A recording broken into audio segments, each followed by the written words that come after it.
Somewhere in England, in a house grand enough to belong to a duke, there lived a young woman who spent 20 years being the daughter no one bothered to look at twice. Her sisters were called beautiful. She was called sensible, which is simply what people say when they mean nothing at all. Then a wealthy count came calling, and against every expectation of the season, he did not choose the beauty. He chose her. No one understood why. Not her father, not her sisters, not the whole of society whispering behind their fans. And on the night of their very first ball together as husband and wife, the true reason behind his choice became something no one in that room would ever be able to unsee. The ballroom of Kelwick House had never known such silence, not in the 20 years since it had first been built to hold the loudest, most glittering gatherings in 3 counties. Candlelight trembled along the tall, mirrored panels, catching on jewels and powdered shoulders and the gilt trim of 100 gowns, and yet not a single voice dared to break the hush that had fallen over the room like a dropped veil, sudden and absolute. Every guest, dukes who had spent decades perfecting the art of appearing unmoved by anything, countesses who prided themselves on always having something clever to whisper, men who had traded idle judgments over champagne for the better part of the evening, stood frozen in place, their eyes fixed on the same single point near the grand staircase, as though the entire room had been struck by the same silent thought at once. She stood there in pale gray silk, her hands folded before her with a stillness that seemed almost deliberate, almost rehearsed, though nothing about this moment had been planned. There was no triumph in her posture, no flicker of vindication in the set of her shoulders, and certainly no defiance in the calm line of her mouth. And yet that very absence of any of the expected reactions seemed somehow more unsettling to the assembled crowd than if she had wept, or fled the room, or shouted some furious accusation into the chandeliers above. The musicians, mid-phrase in a waltz no one would remember finishing, had simply stopped, their bows suspended above the strings. Somewhere behind her, a glass touched a silver tray with a small, delicate chime,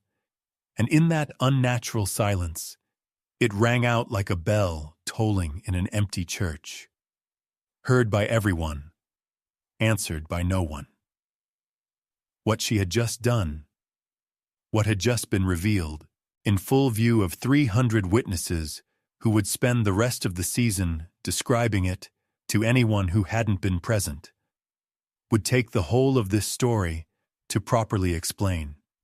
But understand this much before we go back to where it began. An hour earlier, not one soul in that glittering room would have believed such a thing possible,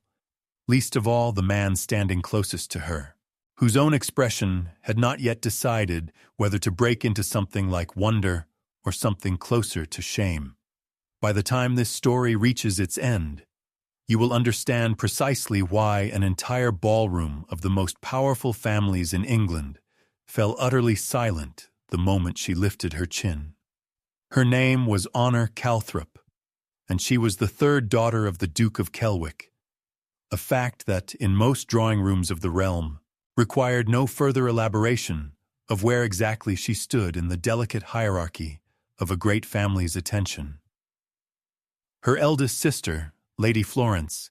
had been declared the loveliest debutante in 4 counties since the tender age of 16. Her portrait commissioned twice before she had even come out into society.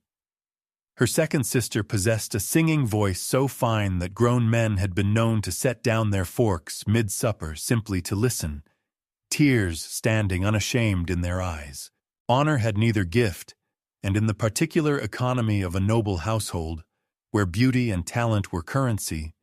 no one had ever pretended that she carried much of either. She had grown accustomed, over the slow accumulation of years, to being the daughter mentioned last in any conversation about the family, if she was mentioned at all, which was not always guaranteed. At the formal portraits commissioned every few years to hang in the long gallery, she was invariably positioned a half-step behind her sisters, her plain brown hair pinned without ornament or flourish, her features described by visiting relatives, never with cruelty exactly, but never with warmth either, as sensible or steady, or on one memorable occasion, restful to look upon. A compliment so faint it had made even the housekeeper wince on her behalf. It was not malice that shaped this treatment. It was simply that no one in that grand house had ever thought it worth their while to look twice. What the family did not know, what none of them had ever troubled themselves to ask in all those years of half-attention,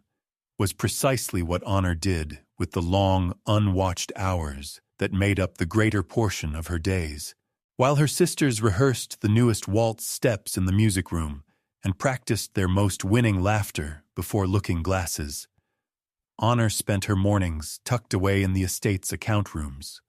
learning figures no one had asked her to learn, and her afternoons walking the muddy lanes among the tenant cottages, absorbing a kind of knowledge that a duke's daughter was never, under any ordinary circumstance,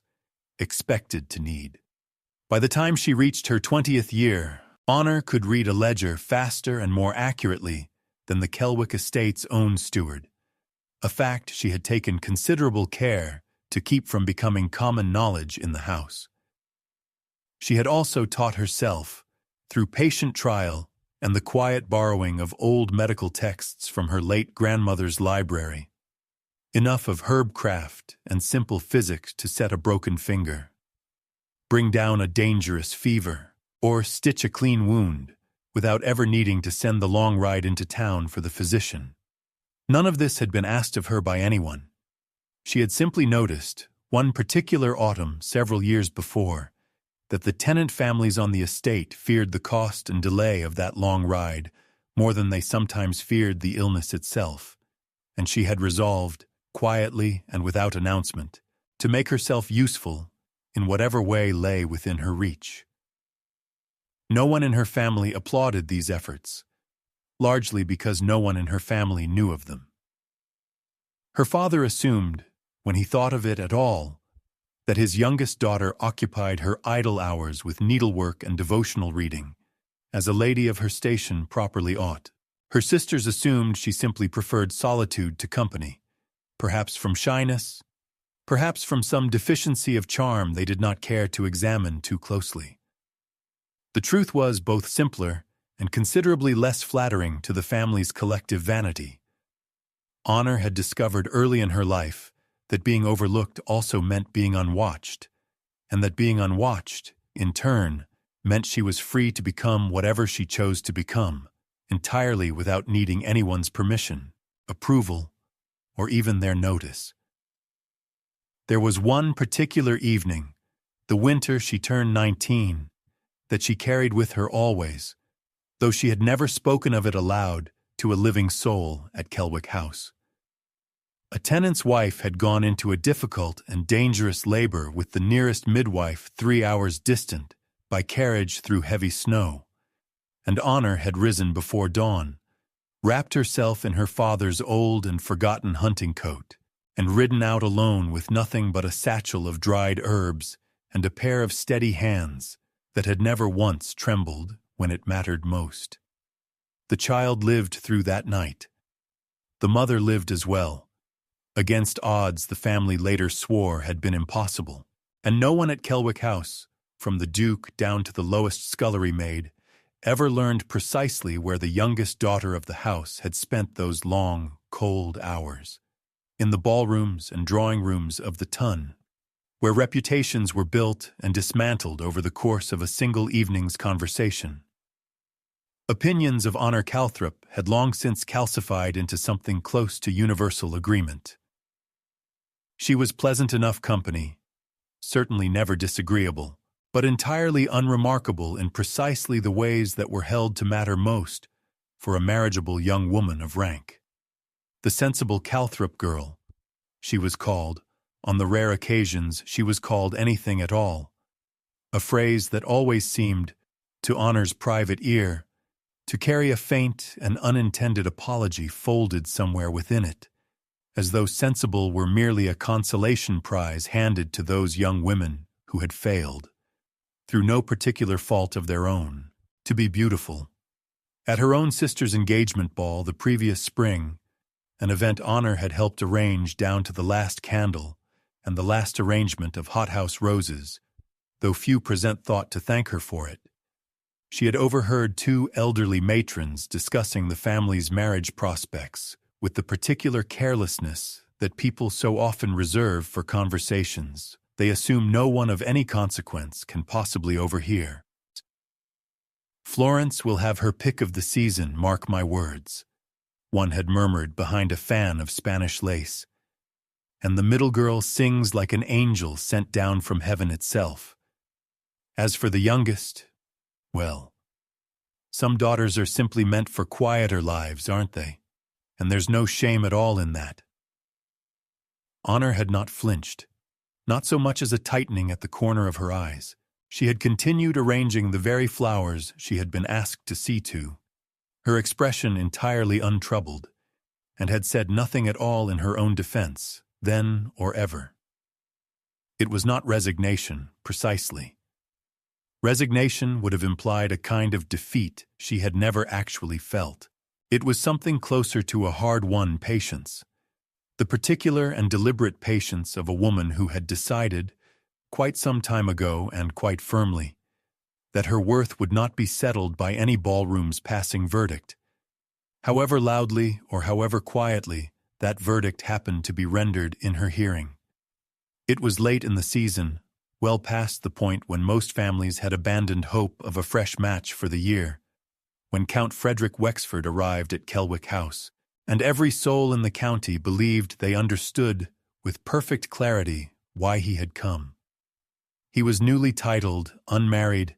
and possessed of a fortune substantial enough to make 3 duchesses of long standing suddenly reconsider their opinion of his manners. And he had, by every account, carried through every drawing-room in the district, come calling with Lady Florence firmly and exclusively in mind. The Duke himself had already begun composing, in the quiet privacy of his own thoughts, the precise wording of the announcement he fully expected to make within the month. Instead, to the visible astonishment of the entire household, Count Wexford requested a private audience, not with Florence, and not even with the Duke first as propriety and expectation demanded, but with Honor. The request landed in the drawing-room with all the force of a dropped tray of fine porcelain shattering against stone. Florence's practiced smile did not so much fall as freeze entirely in place, as though her face had not yet received word of what her ears had just heard. The Duke set down his glass of port with the deliberate, careful slowness of a man buying himself precious extra seconds to think of something, anything, sensible to say in response. And Honor, seated by the tall window with her needlework entirely forgotten in her lap, felt the full and unfamiliar weight of every eye in that room turned toward her at once, for what may well have been the very first time in the whole of her 20 years.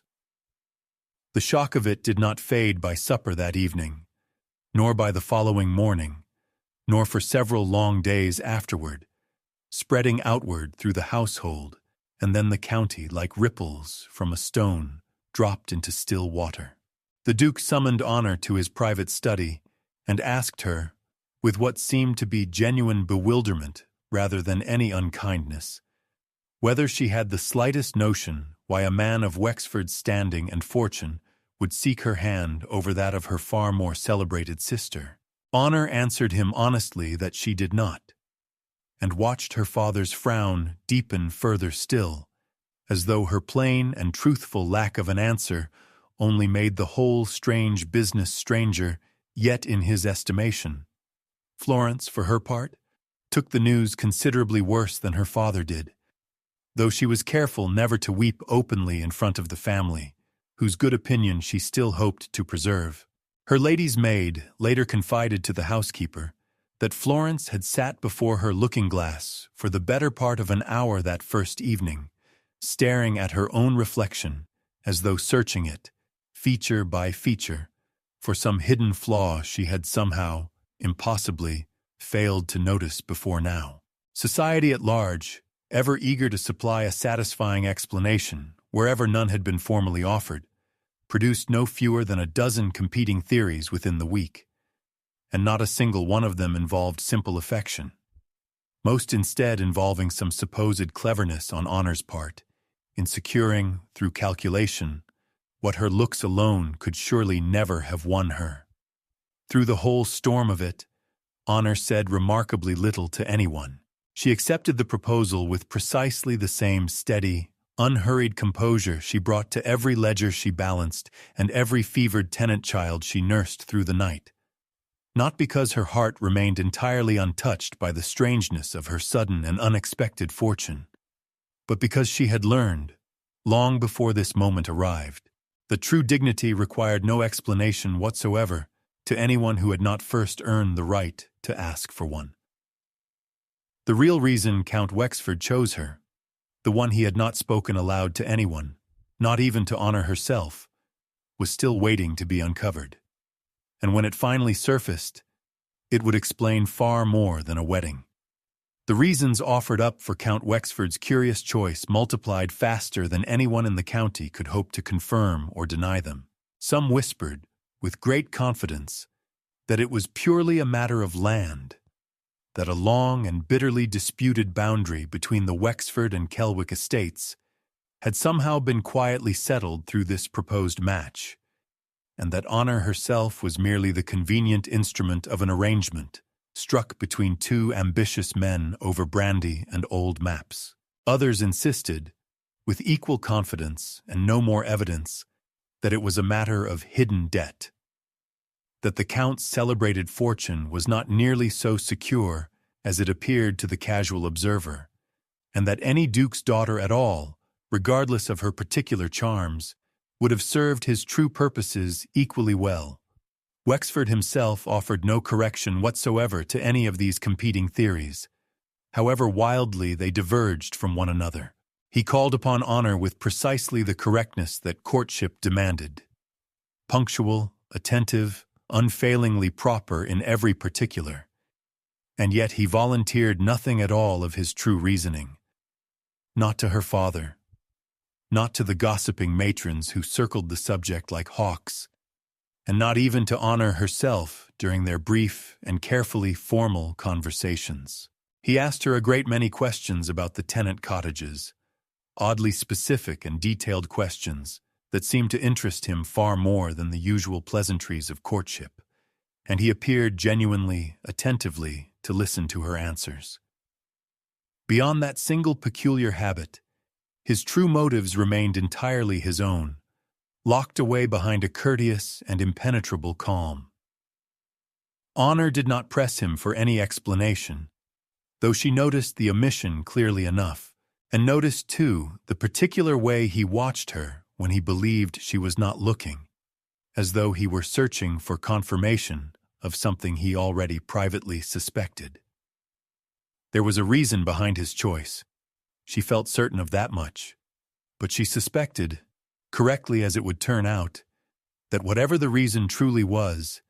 it would not remain hidden between them forever. That particular truth, however, belonged to a later chapter of this story, and for now, the wedding preparations at Kelwick House had already begun their quiet, inevitable march forward. Their first private conversation as an engaged couple took place in the formal drawing room at Kelwick House, with the door left properly ajar and a chaperone stationed within easy earshot,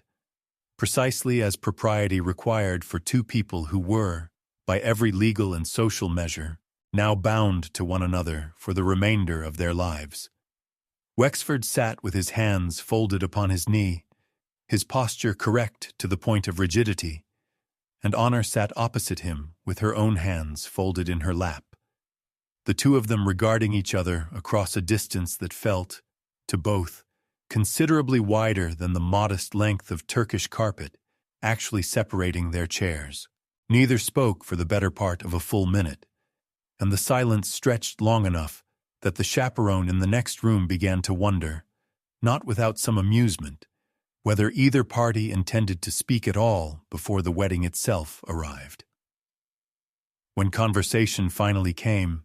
it arrived stiff and formal, built from the safe scaffolding of weather and travel and the health of distant relations. Neither of them had any particular interest in discussing. Wexford asked after her journey from the country the previous autumn, though she had made no such journey he could reasonably have known about, and Honor answered as though the question made perfect sense, sensing correctly that he was simply reaching for any words at all rather than sitting in silence. There was courtesy between them, certainly, an almost excessive courtesy, in fact, the kind two strangers extend to one another when neither wishes to give offense but neither yet has any notion of how to give warmth either. And yet Honor noticed, even in that first strained hour, something she had not expected to notice. Wexford's eyes did not wander toward the door, nor toward the window, nor toward any of the small escapes a bored or indifferent man might have sought. They remained, quietly and steadily, upon her. Not with the appraising look she had grown used to receiving from suitors who called upon her sisters and glanced her way only by mistake, but with something closer to careful study, as though he were reading a ledger whose figures, he suspected, did not yet fully add up. She could not have said, that first afternoon, precisely what he was looking for, but she understood, with the same quiet instinct that had once told her a tenant's fever would break before dawn, that he was looking for something in particular, and that he had not yet found it. The wedding itself, when it came in the early weeks of winter,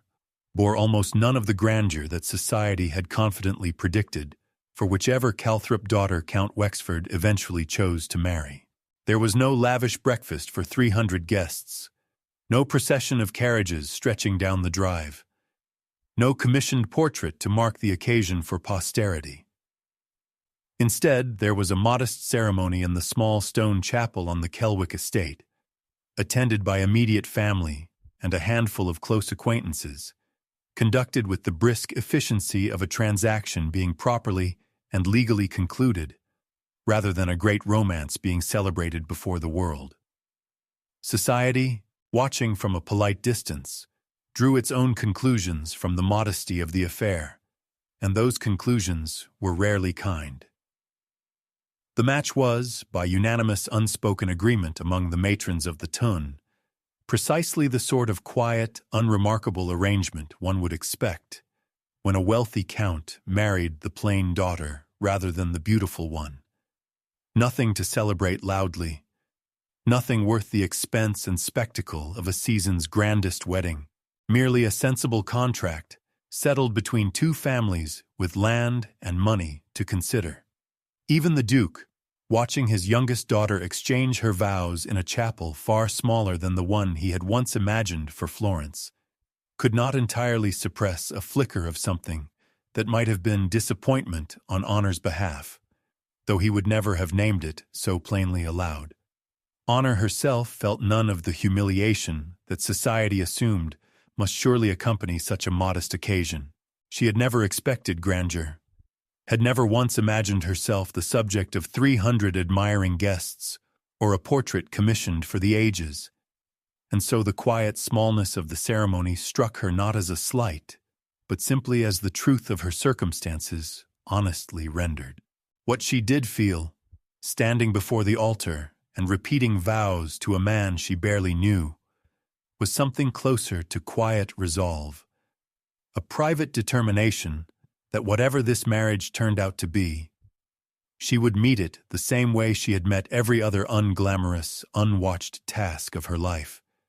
with steady hands and without complaint. It was in the third week of her new marriage that Honor performed the first of what would become countless small, unremarked acts of quiet kindness within the walls of Wexford Hall, though she performed it with no thought whatsoever of being noticed or credited for it. She had discovered, during a solitary walk through the servants' wing on a morning when her husband was away inspecting a distant tenant farm, that the housekeeper's young assistant, a girl of perhaps 15 named Clara, had been nursing a badly infected cut on her hand for the better part of a week, too frightened of losing her position to admit to any injury that might make her seem less than capable at her duties. Honor said nothing to the housekeeper, and nothing at all to her husband. She simply returned to her rooms, retrieved the small satchel of herbs and clean linen she had carried with her from Kelwick House out of old habit,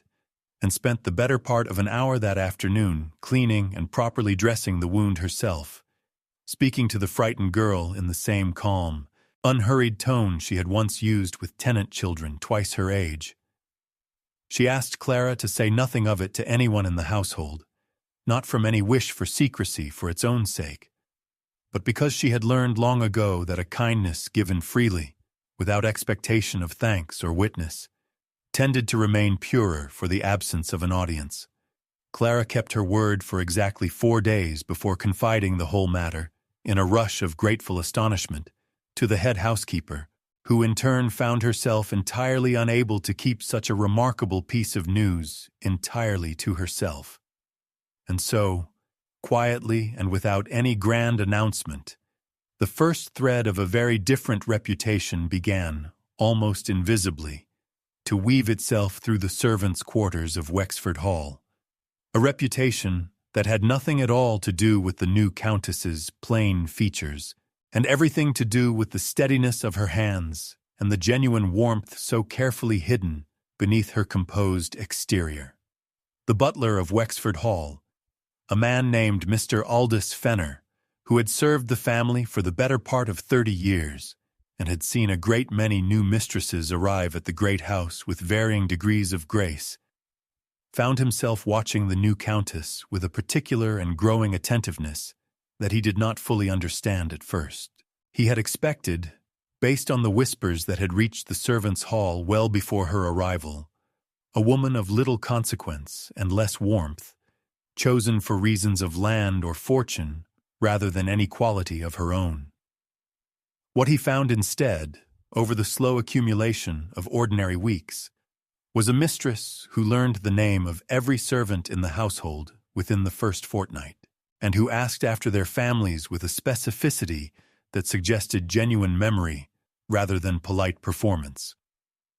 It was Fenner who first noticed that the new countess had quietly taken to visiting the small cottage of old Mrs. Pettigrew, a former lady's maid long since retired and largely forgotten by the family she had once served, carrying with her on each visit some small comfort: a warm shawl, a basket of fruit, an hour of unhurried conversation that the elderly woman clearly treasured more than any material gift. Fenner mentioned this to no one at first, watching instead with the careful, patient attention of a man who had learned over 3 decades that true character revealed itself not in grand gestures made before an audience, but in small ones performed when no audience was thought to be present at all. By the 2nd month of her residence at Wexford Hall, Fenner had formed a private opinion of his new mistress that he kept largely to himself, sharing it only in careful, measured words with the housekeeper during their quiet evening conversations by the servants' hall fire. "She is not what they said she would be," he told her simply, on more than one such evening. And the housekeeper, who had formed much the same opinion through her own careful observation, found she had no argument to offer against it, only a quiet and growing admiration that neither of them yet dared voice within earshot of the family upstairs. The first real test of Honor's quiet capability came some 2 months into her marriage, when a dispute arose among the estate's tenant farmers over grazing rights to a disputed stretch of common land. A disagreement that had simmered unresolved for the better part of a year under the previous steward's inattentive management. Wexford himself was away in London on business.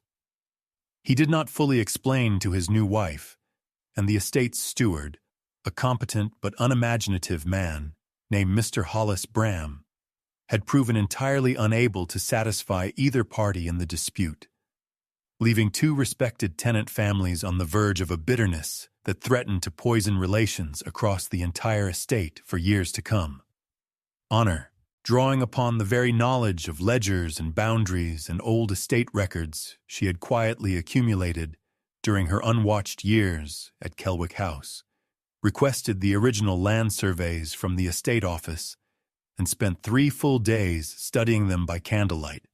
cross-referencing old deeds against more recent grazing agreements until she had located a genuine discrepancy in the boundary, as it had been drawn some 40 years earlier. She then invited both disputing families to Wexford Hall, not to a formal hearing that might have felt like a judgment handed down from above, but to a simple supper in the small dining room, where she laid out the old surveys and the discrepancy she had found, and proposed a fair division that acknowledged the genuine grievance on both sides, without declaring either family the villain of the piece. The dispute was settled within the week, to the quiet astonishment of Mr. Bram, who had spent the better part of a year failing to achieve precisely what the new countess had accomplished in a matter of days, working entirely from documents he had not thought to consult himself. Honor asked that no report of her involvement be sent to her husband in London, preferring that the matter simply be resolved rather than credited to her, and Mr. Bram, torn between professional embarrassment and genuine respect, ultimately honored her request, though not before quietly noting, in his own private correspondence with an old colleague, that the new Countess of Wexford possessed a mind considerably sharper than society had ever troubled itself to notice. When Wexford returned from London some 2 weeks later, he found an estate running with a quiet efficiency he could not immediately account for, and a household staff who spoke of his wife with a warmth in their voices that seemed entirely disproportionate to the plain, unremarkable woman he had married largely, if he was honest with himself, out of careful calculation, rather than any expectation of genuine affection. He noticed it first in small things, the way Mrs. Pettigrew's cottage now had fresh flowers in the window, the way the household ledgers showed a curious and unexplained improvement in the tenant grazing accounts, the way Fenner's usually reserved manner softened perceptibly whenever the Countess's name came up in conversation. He began, without quite admitting to himself that he was doing so, to watch his wife more closely than he had permitted himself to do in the anxious, formal weeks immediately following their wedding. He observed her at breakfast, quiet and composed, reading correspondence from the estate with the same careful attention she might have given a novel. He observed her in the evenings when she thought herself unwatched, humming some half-remembered tune while she worked at correspondence of her own, her plain features arranged in an expression of genuine private contentment that struck him, oddly, as more compelling than any polished smile he had witnessed in a decade of London ballrooms. Still, he said nothing of what he was beginning to feel, and asked her nothing of what she had quietly accomplished in his absence. Held back by a combination of pride and uncertainty he did not fully understand in himself. He had married her for reasons he had not yet explained to anyone, least of all to her, and some stubborn, cautious part of him resisted the idea of admitting, even now, that whatever those original reasons had been, they were rapidly becoming insufficient to explain the quiet, unwelcome warmth that had begun, against his own careful intentions, to take root somewhere beneath his composed exterior. Not everyone in the county was pleased with what Wexford was beginning to notice in his own wife, and one woman in particular had already decided that this quiet admiration would not be allowed to last much longer. It was at a small gathering hosted by Lady Ottoline Vess, one of the more sharp-tongued fixtures of county society, that Honor first encountered, in her new capacity as countess, the full and unguarded cruelty that her marriage had provoked among those who still could not fathom Wexford's choice. Lady Vess, never one to temper her opinions for the sake of comfort, remarked within Honor's clear hearing that she supposed the new Countess of Wexford must find her elevated situation quite gratifying, considering how very unlikely such a match once seemed, my dear, for a girl of your particular, practical charms. The women gathered around Lady Vess laughed, some with genuine cruelty, and others merely from the reflexive instinct to laugh at whatever their hostess found amusing. And Honor felt the familiar heat of humiliation rise in her chest. The same old sensation she had known since childhood, of being discussed as though she were not quite present enough in the room to warrant basic courtesy. Florence, present at the same gathering and still nursing her own wounded pride over the whole affair, offered no defense of her sister, choosing instead to study her teacup with sudden and absorbing interest, rather than meet Honor's eye. Honor did not raise her voice, nor did her expression betray the sting of the remark, beyond the faintest, almost imperceptible stillness that settled over her features for a moment before passing. She replied only that she considered herself fortunate in her circumstances, and turned the conversation gently but firmly toward the weather, refusing to give Lady Vess the satisfaction of a wounded reaction to feed upon. But she carried the remark home with her that evening all the same, tucked away alongside a lifetime of similar small cruelties, each one adding its own quiet weight to a composure that was beginning, ever so slightly, to feel less like patience and more like something that would, one day, need to be answered. Honor did not speak of Lady Vess's remark to anyone in the days that followed, not to the household staff who might have rallied indignantly on her behalf, and certainly not to her husband, who she suspected would find the whole matter either awkward to discuss, or worse, entirely beneath his notice. Instead, she carried the sting of it quietly, the way she had learned to carry every small humiliation since childhood, folding it away somewhere beneath her composed exterior and continuing with the ordinary business of running a household that had, in the space of a few short months, come to depend on her steady hand in ways no one upstairs had yet fully acknowledged. There was, however, a particular discipline to the way Honor bore this kind of cruelty that set her apart from a woman merely resigned to her circumstances. She did not retreat from society after the incident, nor did she become guarded or brittle in her dealings with the other ladies of the county who had witnessed her humiliation and said nothing in her defense. She continued to attend the gatherings expected of a countess, continued to offer the same measured courtesy to Lady Vess and her circle that she offered to everyone, and continued to conduct herself as though the remark had cost her nothing at all. Not because it had cost her nothing,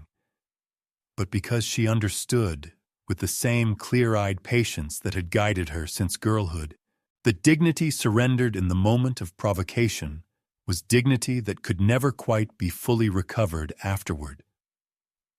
Clara, who had come to adore her mistress in the months since Honor had tended her infected hand in secret, once asked her, with the blunt honesty only a 15-year-old servant girl might risk,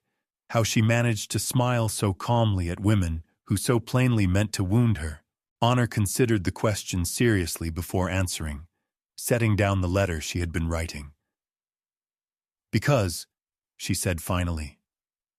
"the moment I let them see the wound, my lady, is the moment they win twice over. Once with the cruelty itself, and once again with the satisfaction of having witnessed its effect. I find I would rather deny them both." It was at a formal dinner hosted by the Earl of Marchbanks, some weeks after the incident at Lady Vess's gathering,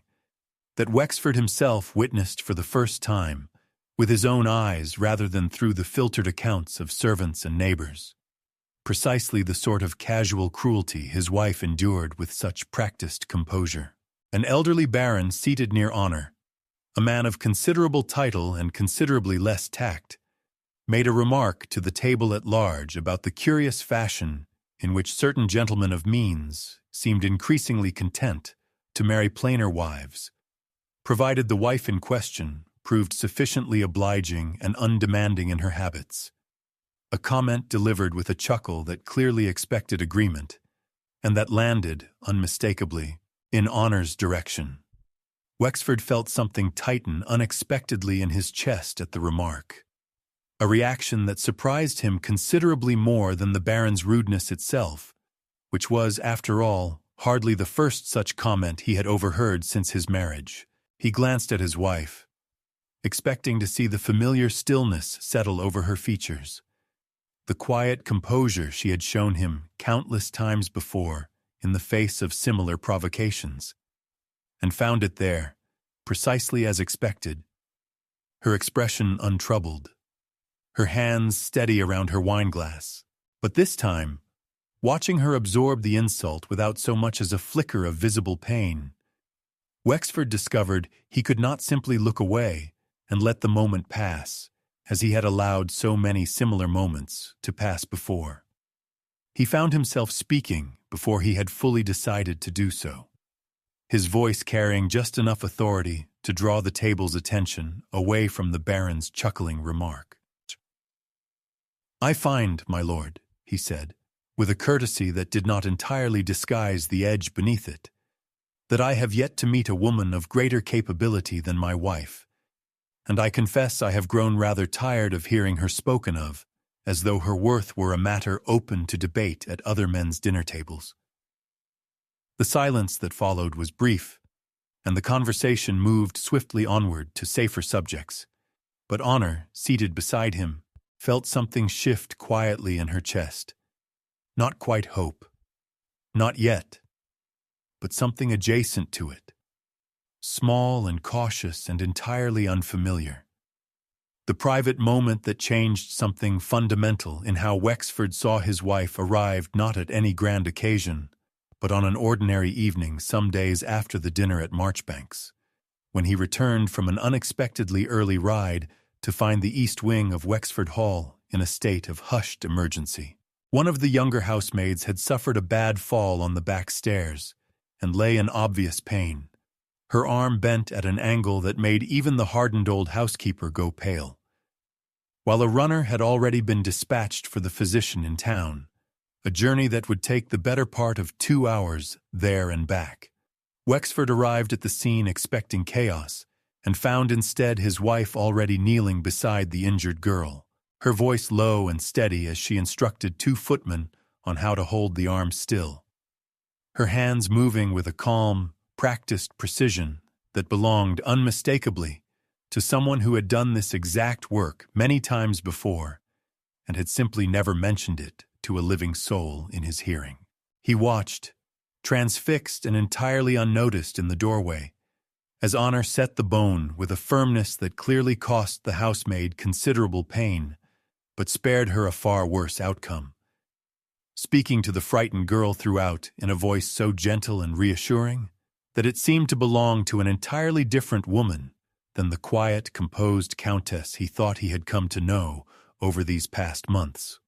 When it was finished, and the housemaid lay resting with her arm properly splinted and bound, Wexford found himself unable to summon any of the polite, formal words that had characterized nearly every exchange between himself and his wife since their wedding day. "Where?" he asked instead, his voice rougher than he intended. "Did you learn to do that?" Honor looked up at him from where she knelt on the floor, her sleeves still pushed back, an expression of faint surprise crossing her features at being asked a question about herself, with what seemed like genuine curiosity rather than polite obligation. "In the places no one thought to look, my lord," she answered simply, and for the first time since their wedding, Wexford found he wanted very much to know every one of those places for himself. In the quiet weeks that followed the incident with the injured housemaid, Wexford found himself turning over a question he had successfully avoided examining too closely since the day he first proposed marriage to Honor rather than to her celebrated elder sister. Namely, whether the calculations that had originally led him to choose her had been built on an understanding of her that was, in every meaningful respect, entirely incomplete. He had married her, if he was finally honest with himself in the privacy of his own study late at night, for reasons that had seemed sound and sensible at the time. Reasons bound up in matters of land and family obligation that he had not yet found the courage to fully explain to her, and he had assumed, without much reflection, that whatever she lacked in the qualities society prized most highly, she would simply continue to lack throughout their marriage, a plain and steady presence at the edge of his life, rather than any true center of it. That assumption, he now understood with a discomfort he had not expected to feel, had been not merely incomplete, but actively, embarrassingly wrong. The woman who had settled a year-long tenant dispute with 3 days of careful study, who had set a shattered bone with the steady hands of a trained physician, who had absorbed the casual cruelties of an entire county's drawing rooms without once allowing her composure to crack in public. This was not the plain, unremarkable consolation prize that society had assumed him to be settling for. This was, he realized with something like quiet alarm, quite possibly the most capable person he had ever encountered in his life, and he had spent the better part of a year treating her with the careful, distant courtesy one might extend to a business arrangement, rather than the genuine attention owed to a woman of such evident depth. He began, in those quiet weeks, to seek her company more deliberately than he had previously allowed himself to do, finding reasons to discuss estate matters with her over supper, rather than leaving such conversations to his steward, finding himself genuinely curious about her opinions on subjects far beyond the narrow domestic concerns he had once assumed constituted the whole of her interests. And slowly, cautiously, in the careful way of a man who suspected he had badly misjudged something important, and was only beginning to understand the true scope of his error, Wexford found himself falling into something he had not expected and had certainly not planned for when he first calculated the practical advantages of this particular marriage. It was Lady Adeline Vess, still nursing her own private grievances against a marriage she considered an affront to the natural order of things, who first conceived of the scheme that would come to a head at the grand ball Lord Marchbanks intended to host to mark the opening of the winter season, an event that would draw nearly every family of consequence in the county under one roof, and that Lady Vess intended to use as the stage for a humiliation so thorough and so public that Honor Calthrop, or Countess Wexford, as she now insisted on styling herself with such quiet, undeserved confidence, would never again presume to hold her head quite so high in respectable company. The scheme itself was simple in its cruelty and elegant in its execution. Lady Vess had learned, through a careful and patient cultivation of gossip among the servants of several great houses, that Honor's medical skills, quietly celebrated below stairs, had never once been acknowledged or displayed before the eyes of society itself, and she intended to exploit that very gap. She arranged, through a series of subtle and deniable maneuvers, for a minor but visibly alarming medical incident to occur in full view of the assembled guests during the ball, a fainting spell, carefully engineered and timed, that would place Honor in an impossible position. Either she revealed, before 300 witnesses of the highest society, the unseemly and distinctly unladylike skills she had spent years concealing, thereby confirming every unkind whisper about her strange and improper habits, or she stood by and did nothing while a guest suffered, confirming instead the crueler suggestion that her supposed goodness had always been a carefully maintained performance, rather than any genuine virtue. Lady Vess confided the broad strokes of her plan to only 2 trusted confidants, swearing them both to secrecy, with the particular relish of a woman who believed herself about to orchestrate the social triumph of her season, entirely unaware that one of those very confidants, a quieter and more conscience-troubled woman, named Mrs. Iverson, would spend the following days wrestling privately with a decision that might yet unravel the whole careful scheme before it ever reached the ballroom floor. The days leading up to the Marchbanks ball passed at Wexford Hall with a mounting tension that had nothing at all to do with the scheme quietly taking shape elsewhere in the county, and everything to do with the delicate, uncertain shift now occurring between husband and wife under their own roof. Wexford found himself watching Honor with an attentiveness he no longer troubled to disguise, lingering over breakfast conversations that had once been brief and formal, seeking her opinion on estate matters he would previously have settled without a second thought, and discovering, to his own private astonishment, that he had begun to count the hours until supper simply for the pleasure of her company rather than any obligation of marriage. Honor, for her part, noticed the change in her husband's manner with a caution born of long experience in guarding herself against disappointment, unwilling to trust too readily in a warmth that might yet prove temporary or circumstantial. And yet she found, despite her own careful reserve, that something in her had begun to soften toward this quiet, watchful man who had once seemed so entirely closed to her, whose eyes now followed her across a room with an expression she was only beginning to allow herself to name, even privately, as something closer to genuine regard than mere polite tolerance. It was Wexford himself who raised the subject of the coming ball, 2 evenings before the event, his tone carrying a new firmness that Honor had not heard from him before. "I understand Lady Vess has been rather industrious in her opinions of you these past months," he said, watching her carefully across the small supper table they had taken increasingly to sharing alone, rather than in the grander, more formal dining hall.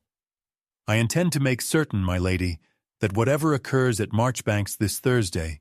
you do not stand through it alone. I find I have grown rather protective of my wife's dignity of late, and rather less patient with those who would trouble it." Honor said nothing for a long moment, studying his face for any sign of the old distant courtesy she had grown accustomed to, and finding instead something steadier, something that looked, for the first time since her wedding day, remarkably like genuine loyalty. What Lady Vess had planned for that ballroom would test everything Honor had spent her whole life learning to endure. What she hadn't planned for was just how badly she'd underestimated the woman she meant to destroy. The Marchbanks ballroom, when Honor and Wexford arrived that Thursday evening, blazed with the particular brilliance reserved for the opening event of the winter season, every chandelier lit to its fullest capacity, every family of consequence in the county assembled beneath the gilt ceiling in their finest silks and jewels. The air thick with the mingled scents of hothouse flowers, beeswax candles, and the particular anticipatory energy that always preceded the season's first great gathering. Honor felt the familiar prickle of attention settle over her the moment she crossed the threshold on her husband's arm. The same old sensation of being weighed and measured by 100 watchful eyes that had followed her through every ballroom since her marriage was first announced. The whispers began almost immediately, as they always did, though Honor had grown practiced enough at ignoring their particular texture that she no longer flinched at the low murmur following in her wake. She caught fragments of the usual commentary, comments on the plainness of her gown compared to the season's more elaborate fashions, speculation still circulating, months into her marriage, about the true reasons behind Wexford's curious choice. The same tired questions dressed in slightly different words each time she encountered them in a new drawing room. Florence, present with her own new suitor trailing dutifully behind her, offered Honor a brief, tight smile from across the room that carried more obligation than warmth, though it was, Honor noted with some private surprise, marginally more than her sister had offered her in recent months. What Honor did not yet know, as she moved through the receiving line with her husband steady beside her, was that Lady Vess stood watching her arrival from near the refreshment table with the particular satisfaction of a woman who believed the evening's carefully arranged humiliation was already, quietly, set into motion. Nor did she know that Mrs. Iverson, Lady Vess's reluctant confidant, stood some distance away with an expression of visible unease, torn between loyalty to a woman whose favor she valued and a growing discomfort with a scheme that had begun to feel, the closer the evening drew, considerably crueler in practice than it had seemed in the planning. Lady Vess made her move shortly after the second dance, when the ballroom had settled into the comfortable murmur of an evening well underway, guests circulating freely between the dance floor and the refreshment tables, attention loosened just enough by wine and music to make the moment ripe for exactly the kind of spectacle she had spent weeks arranging. The signal passed quietly to a young footman she had bribed for the purpose,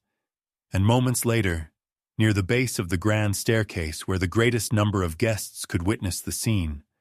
a young woman, a distant cousin of Lady Vess's own household, coached carefully for the role, crumpled suddenly to the floor in a convincing faint, her breathing shallow, her color alarmingly pale, precisely as rehearsed.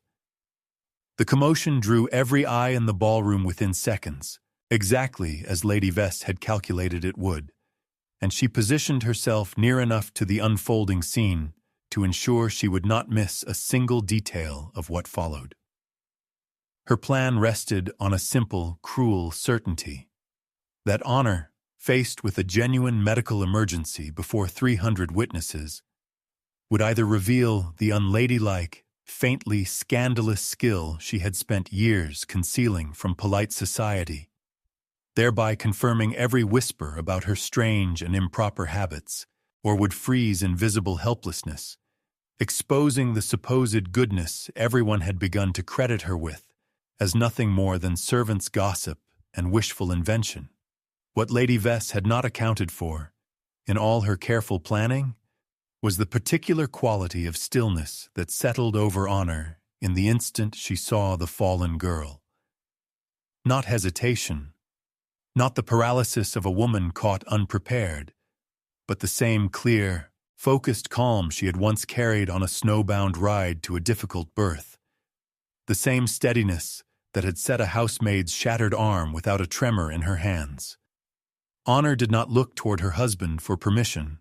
nor toward the room for approval. She simply moved. She crossed the ballroom floor without hesitation, her pale gray silk skirts gathered in one hand to clear the way, and knelt beside the fallen young woman with the same unhurried competence she had once brought to a tenant's fever or a broken bone, entirely indifferent to the 300 pairs of eyes now fixed upon her in astonished silence. She pressed 2 fingers to the girl's wrist, tilted her chin gently to clear her breathing, and spoke in a low, steady voice that carried nonetheless to every corner of the suddenly hushed room, instructing a nearby footman to fetch water and loosen the girl's collar without delay. Within moments, and with a calm precision that made the theatrical fainting spell suddenly, visibly transparent to anyone watching closely, Honor identified what her trained hands and years of quiet study had already told her: that the young woman's pulse was steady, her breathing entirely unlabored beneath the performance of distress, her collapse bearing none of the genuine signs Honor had learned to recognize through long practice among the tenant cottages of her girlhood. She did not announce this discovery with triumph or accusation. She simply helped the young woman sit upright, with the same unwavering gentleness she would have shown a genuine patient, and said, in a voice pitched just loud enough for the nearest circle of guests to hear clearly, "There now. You are quite well. I suspect the room simply grew a little too warm for you, as it sometimes does at the start of a season." It was not an accusation. It was, in its quiet refusal to expose the girl's part in the scheme, even as it made plain that Honor understood exactly what had occurred, something far more devastating to Lady Vess's careful design,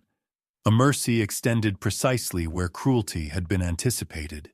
delivered with such evident practiced skill that no one watching could any longer sustain the fiction of Honor Calthrop as a woman without genuine substance. The room, which had fallen silent for the drama of the fainting spell, found itself falling silent again for an entirely different reason, as the true shape of what had just happened began, slowly, to settle over the assembled guests. The realization moved through the ballroom in a slow, spreading wave, guest by guest, as those who had witnessed the scene began, in low murmurs and exchanged glances, to piece together what they had just seen. Not a countess overwhelmed by an unexpected emergency, but a woman who had handled a medical crisis with the calm authority of a trained physician, who had somehow, impossibly, recognized the fabrication behind it, and who had chosen, even so, to protect rather than expose the girl who had been used as its instrument. The whispers that had followed Honor through every ballroom since her wedding. Plain, unremarkable, a curious and inexplicable choice for a man of Wexford's standing, seemed, in the space of those few extraordinary minutes, to lose all their old, comfortable footing.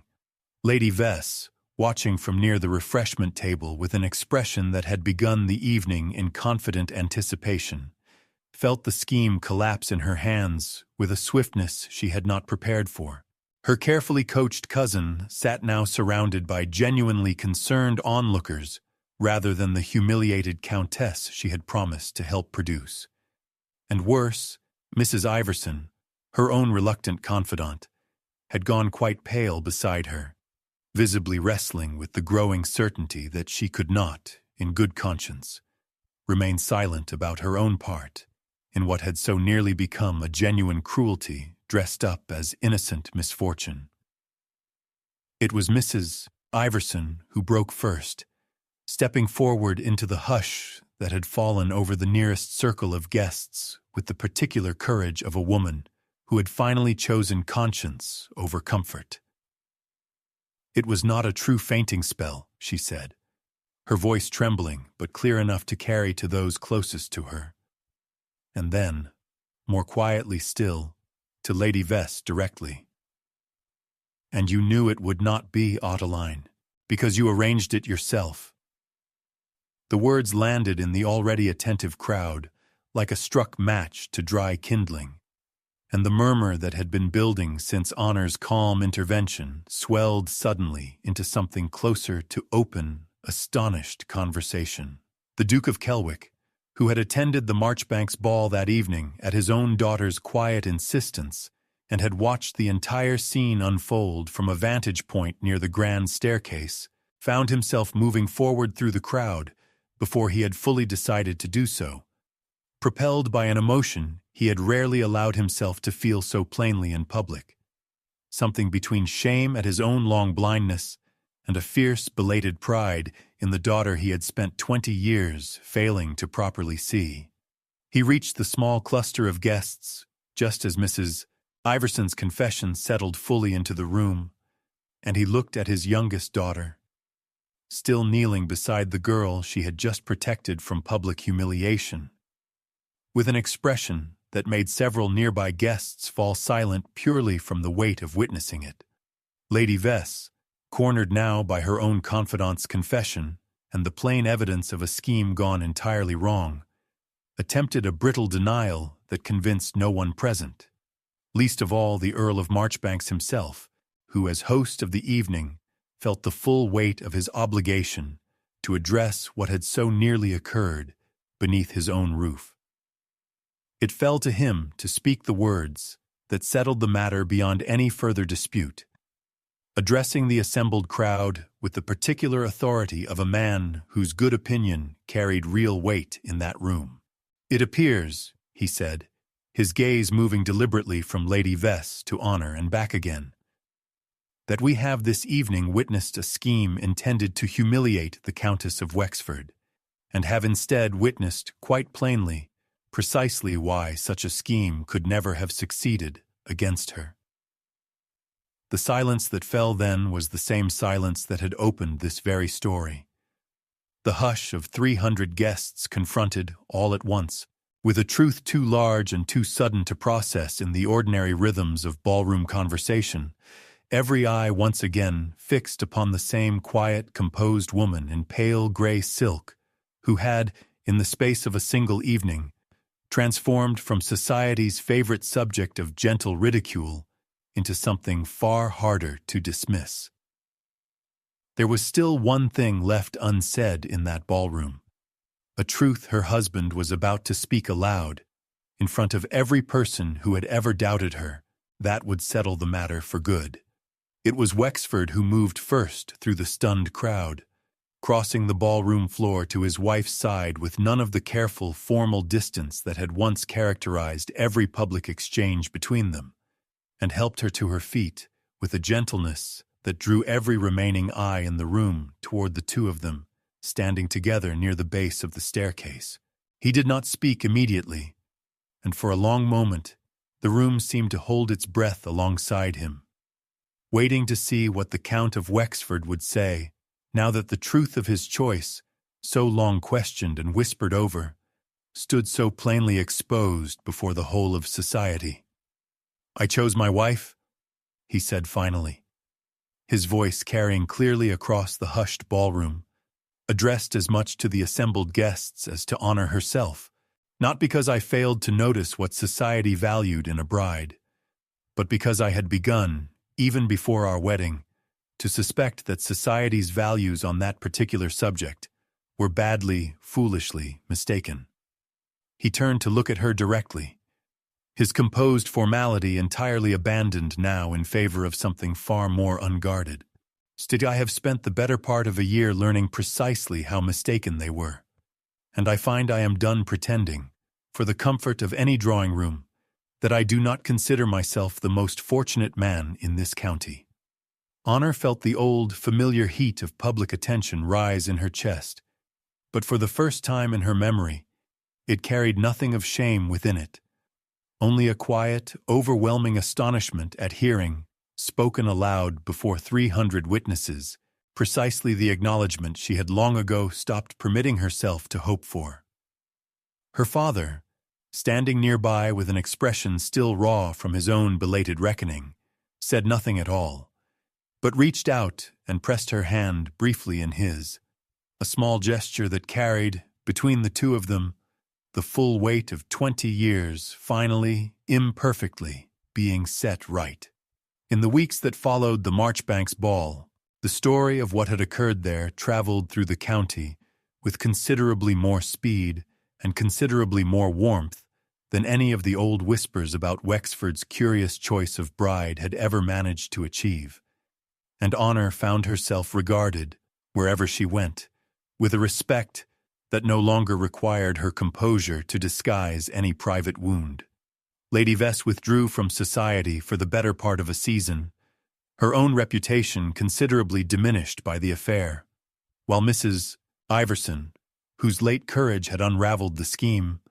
found herself an unlikely and grateful friend in the woman she had so nearly helped to harm. Wexford Hall settled, in the months that followed,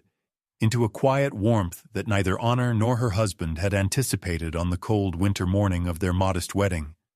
built not upon the calculations that had first brought them together, but upon a genuine partnership that had grown, slowly and honestly, out of shared work and hard-won understanding. Wexford no longer kept the reasons for his original choice entirely to himself, confiding to Honor one quiet evening that he had first noticed her, long before any formal courtship began, tending to a tenant child during a chance visit to Kelwick Lands, a debt of quiet gratitude he had carried for years before circumstance finally gave him the opportunity to repay it with a lifetime. And Honor, who had spent 20 years learning to be useful in rooms where no one thought to look at her twice, discovered at last what it meant to be truly seen, not for beauty she had never possessed, nor for any performance staged to win a room's approval, but for the steady, unglamorous substance she had built quietly across a lifetime of being underestimated. For it is often true, in matters of the heart, as in matters of true worth, that the world does not reward those who shout the loudest for its attention. It rewards, in the end, those who remain quietly, faithfully themselves, long after everyone else has stopped watching closely enough to notice.